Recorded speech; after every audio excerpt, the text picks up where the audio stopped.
evening, here's top news newsletter starting with headlines. Gulf states launches war on Yemen.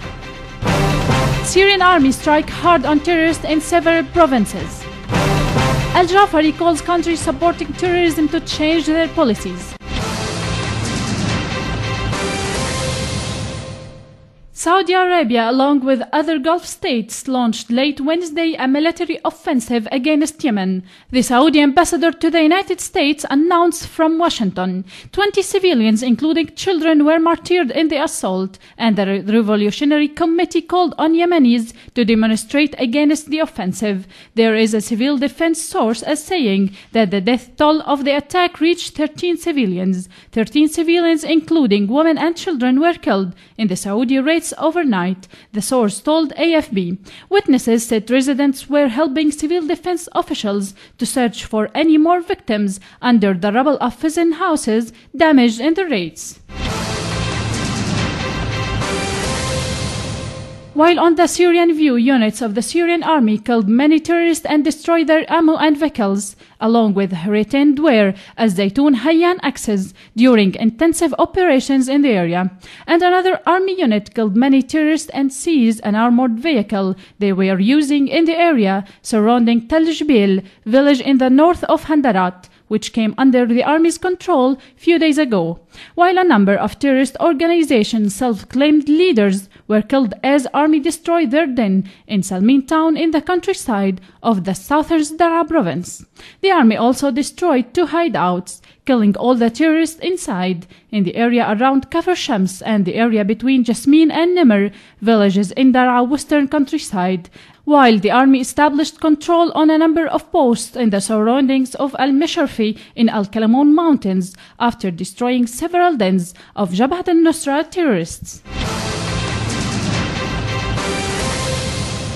Hezbollah and the Syrian army seized 2 strategic hilltops from jihadi militants along with the Lebanese border. The Daily Star said, citing security sources, the clashes near the village of Leita, 5 kilometers from the border with Lebanon, reportedly left at least 90 rebels dead or wounded. Hezbollah is said to be preparing for a battle against ISIS and Nusra Front militants in Syria's Kalamoun along with the border with Lebanon.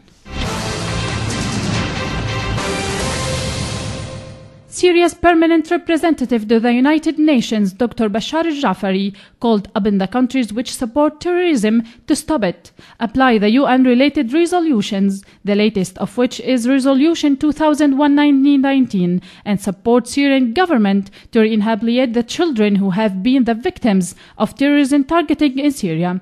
Al-Jafari, in a statement before a Security Council meeting over children and the armed conflicts, said that recruiting children from other states by armed organizations has become an international issue which requires finding solution by uprooting organized terrorism that spread in many countries including Syria, Nigeria, Iraq, Central African Republic, Mali and Colombia, indicating that such terrorism is what the governments of those countries try to uproot every day, including Syrian government.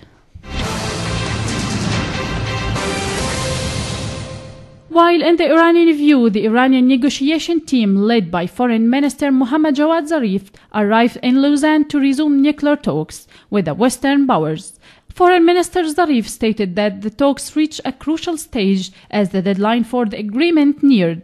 Zarif said that he and the other Iranian negotiators will do their best in the new round of nuclear talks due to begin in Switzerland later in the day.